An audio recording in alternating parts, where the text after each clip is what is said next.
Welcome to the BioBalance Healthcast, episode 700. The secrets the DEA and the NIH hid from women. BioBalance Healthcast features conversations about anti-aging medicine. Your host is Dr. Kathy Maupin, Medical Director of BioBalance Health and a leading expert in treating symptoms of aging. Dr. Maupin is the author of The Secret Female Hormone, the seminal work about testosterone replacement therapy for women, and Got Testosterone, the award-winning book for men that helps men choose the most effective and safe form of testosterone replacement. These books are available on Amazon or from Dr. Maupin's office at BioBalance Health in St. Louis and in Kansas City. Dr. Maupin's office is currently accepting new patients. Welcome to the BioBalance Healthcast. Today is our 700th video for teaching women and men about their hormones. And today is very special also because our anniversary coincides with the timing of the FDA approving and taking the black box warning off estrogen. Oral estrogen and all kinds of estrogen, they've taken the black box warning off. They put it on for no apparent reason and you'll hear about that when the WHI study happened. That was so long ago, many of you won't remember. That was 2002. That was the day that women stopped being able to get hormones from their GYN because GYNs were afraid they'd be sued for giving it, or they just didn't want to mess with it. However, for years, important information relevant to women's health has remained concealed by leading organizations like the FDA and the NIH, National Institutes for Health. This lack of transparency has had a significant impact on women's understanding of their own health and the choices available to them.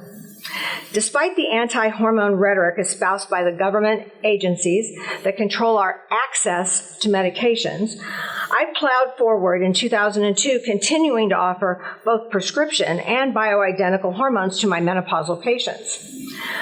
I came under attack from doctors and patients who only read the headline that hormone replacement causes breast cancer. That was the headline of the WHI study.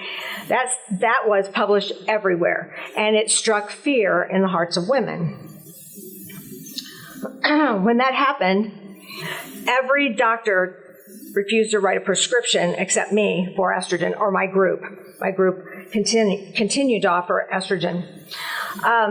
This was actually a lie that they told us that scared us off being able to take estrogen. Most women needed estrogen and progesterone. Some needed testosterone. And even though we couldn't get it from most doctors, there was a way around it, but most women were too scared to take it after their doctor told them it would cause cancer. Those women who were desperate enough for me to help them, they needed their hormones. They actually called our office. There was a flood of prescriptions for our hormones, and all the other doctors got a flood of prescriptions for, what do you guess? Depression medications, because that's the way society handles women. When we need something that they don't want to give us, or we need something that is going to elevate us to a level of equality, they then say that we're crazy. And crazy means taking an antidepressant. So instead of saying we need hormones for our menopause, they told us that we don't need hormones, we just need antidepressants because the whole thing's about being crazy because they don't have hot flashes. They don't understand ours. Women have been labeled crazy for asking for what they want and need since society began, and men burned women at the stake in the Salem witch trials. If you want a laugh and an education, watch the movie Hysteria. It is funny, but hysteria is based on the word hyster. Hyster means uterus. Area means crazy. So it means that only women can be crazy. And it was said in the late 1800s. It is an education. So this current ban on hormones, we were just a way to manage our lives. We needed it so that we could succeed. In 2002, when the government told everyone that hormone replacement was dangerous and scared women into refusing treatment, they caused many things to happen, and these are only a few. Many women stopped working. They couldn't go to work because they didn't have enough energy and they couldn't think fast enough without their hormones. That was terrible. That impaired their income. They stopped being promoted because they were denigrated for the visible hot flashes they had where they turned red during meetings. Women have even been blocked from presidency by the rhetoric used by the opposition that claimed a woman who is over 50 cannot be trusted to have her finger on the red button, which is the one that starts nuclear war, because she's either premenopausal and has PMS or postmenopausal and she's crazy. So that's what Nikki Haley had to deal with in 2018, and she left the race because that was so powerful that she was forced to leave, which I think is a shame. In addition, women who couldn't get their hormones were unable to have enough energy to oppose the abuse some of their husbands were providing, and so they stayed in marriages they shouldn't have stayed in. Many of the women had pain with intercourse, and therefore their husbands didn't have sex anymore with them, and that was a reason for them to get divorced. So many women were divorced because they couldn't have the hormones they needed after menopause. This is the outcome of one government study that was reported wrong. It was reported inaccurately. It was also spread all over the country, and there are thousands of research articles that show the opposite result that the WIHI study showed. So this is something, they didn't even look at that. They just looked at one study that they had created, probably, so that hormones would fail and have a higher risk of breast cancer. It didn't turn out that way. Let me step back a bit to give you a personal view of what I experienced myself with my patients in 2002.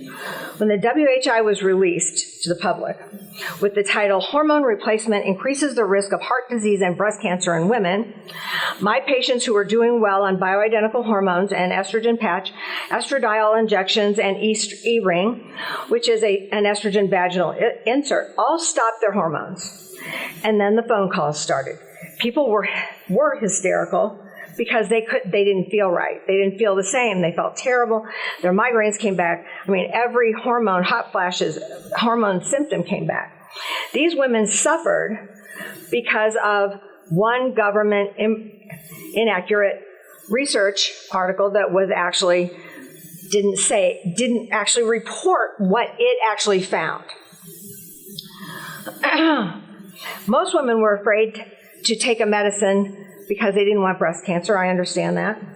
And as we learn now, 23 years later, that the very same study that actually said that hormones, meaning estrogen, cause breast cancer and heart disease was misinterpreted because one arm of the study showed that women who took estrogen alone without Provera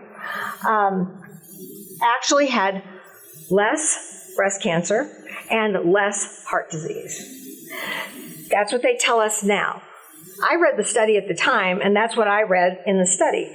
It isn't the study probably itself, it's how they use the study to lie.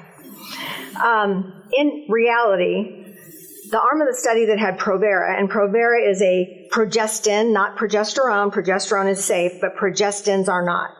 And they should have been taken off the market after this. The arm of the study that had estradiol or Premarin, combined with Provera, because women who have a uterus need to have something to keep their uterus from becoming uterine cancer. So I always gave them pure progesterone. I don't like this drug, obviously, but it was the progestin arm of the study. The only difference between the one arm of the study that was just estrogen was Provera, and that arm of the study was stopped because people did get more breast cancer, and they did get heart disease. So, the misinterpretation of that study is amazingly skewed. Now they tell us the truth. In my GYN practice at that time, we continued with estrogen. We were told by patients who had other doctors or friends of doctors that we were risking their lives. One doctor who was actually head of a department at a medical school here said I was going to kill patients. And now, God bless him, he's still alive to hear that was wrong. I don't know if he even remembers saying something like that, but my patients do. The male-dominated college of ACOG, American College of OBGYN, is male-dominated. But they followed suit I hope knowing, that this was interpreted improperly. And they told doctors that they should not, under guidelines, give women estrogen and progesterone or progestin. In the end, I don't know how many lives in my area were destroyed by the stupid mass exodus of their GYNs from giving hormones, but it is in the millions over the United States over 23 years. Now the FDA has changed its opinion, even though during these decades, hundreds of studies proved estrogen was beneficial to women after menopause. They have been ignored until now. Maybe it was because the director of the FDA changed and an open mind now prevails. And now all those doctors who tortured their menopausal patients by withholding replacement hormones after menopause will not follow the leader and start prescribing. I don't know if they will or not. It was easier not to prescribe, so sometimes that's where things go to the easiest or the lowest level, or easiest level. I'm hoping that doctors actually hear this and start prescribing. There is one bigger problem. This 23-year gap in prescribing hormones caused a gap in education of the OBGYNs. I only had 1 day training in postmenopausal hormones out of 4 years of 90-hour weeks. I had 1 day, which was about 4 hours of training on postmenopausal hormones. That's how much they didn't think about menopausal women. But after 2002, no GYN was trained in hormones. So if a doctor trained, usually when they're 30, they end training. If they were trained after 2002 all the way up to today, 2025, then they have no training in hormones. So they don't even know how to use these medications. So that's a bigger problem. How do you go to a doctor and get what you need now that you're not afraid of it anymore, and now that the FDA has blessed it? Then how do you get it from a person that doesn't really know how to take care of menopausal women with hormones? And let me say, this isn't just about hormones. It's about equality, quality of life. It's about continuing marriages. It's about health as we age, and about the power each individual woman has as a group. We have it individually, and as a group, we can yield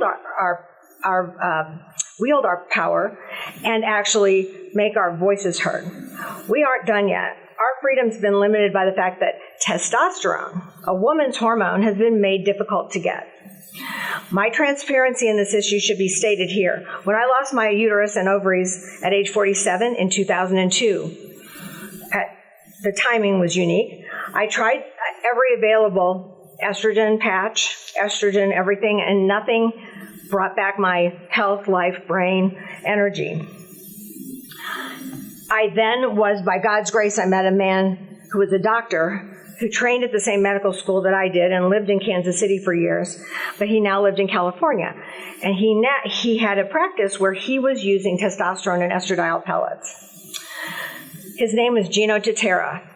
And in a few days after being treated by him, I was back to normal. That was testosterone and estrogen pellets. And I believe it's the most effective, least risky way to get your hormones. I want to share to all women that you can get back to normal if even the things that you were kind of afraid of and you tried didn't work. There are other things, and testosterone's really the key. We make testosterone. It is a woman's hormone. They still deny that. The American College of OBGYN denies it. And the FDA